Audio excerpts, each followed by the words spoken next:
How to deny Facebook access to photos. Hello everyone, welcome back to our channel. So let's dive right in without wasting any time. Also make sure to watch this video till the end. Before starting the video, make sure to update Facebook to the latest version. Then open up settings on your device. Now scroll down and click on apps. Then go to app management.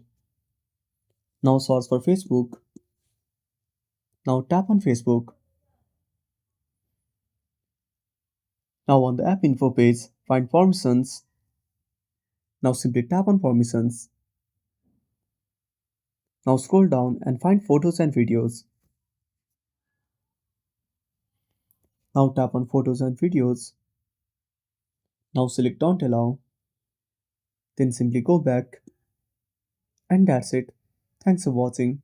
Make sure to subscribe our channel and hit the bell icon. See you in the next video.